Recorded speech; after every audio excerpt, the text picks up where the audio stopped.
ก็ถือว่าก้าวเข้าไปสู่หอบระวงศาเมื่อกี้หอบต่อไปอีกเนาะการสิเป็นทั้งนักห้องประจำทีมงานมอบให้เป็นความมนต์สื่อสารบรรยากาศเป็นหอบนี่มอบเป็นหอบพิเศษโดยเฉพาะทั้งน้องนางสาวทองมีที่เดินทางมาจากกทมเช่นกันอีกเท่านึงเนาะโดยเฉพาะทั้งอันภาคพวกอันที่เป็นอาเซียอาเฮียสันนอที่เดินทางมาจากเมืองนครเพ็งมอบให้เป็นความมนต์สื่อจากนักห้องประจำทีมงานจากสหายเมเล่เนาะมอบให้ในคืนเมนองดาวัสนบนกับทางนักห้องเมเล่ตอบสนองให้จากน้องผมมีไซนำแสดงเนาะ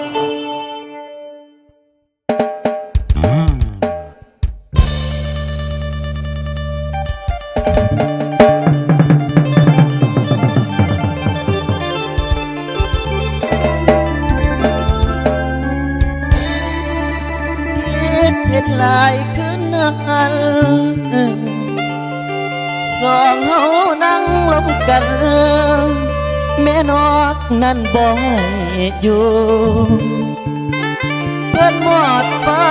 ปิดประตูไล่น้องเข้าสู่ห้อง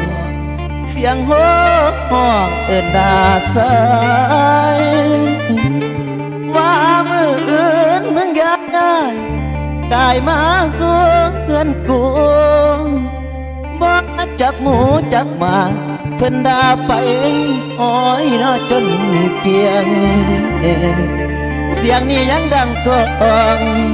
ติดในหูสุบาดยาง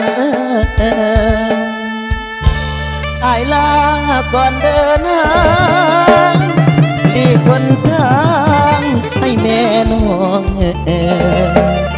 เสียงแล้วด่าพี่จน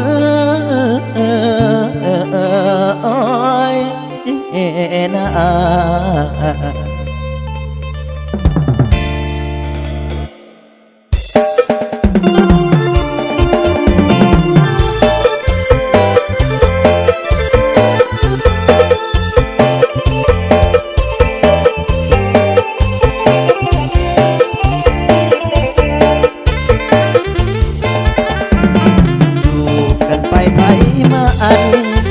คืนนั้นไอ้กันบ่ไหว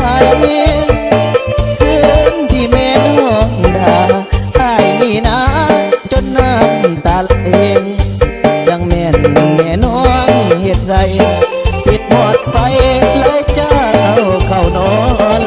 แต่ก่อนก็คือเว้าน้ำดีบัดคืนนั้นทีทั้งพี่ไม่คอนปิดไฟไล่ลูก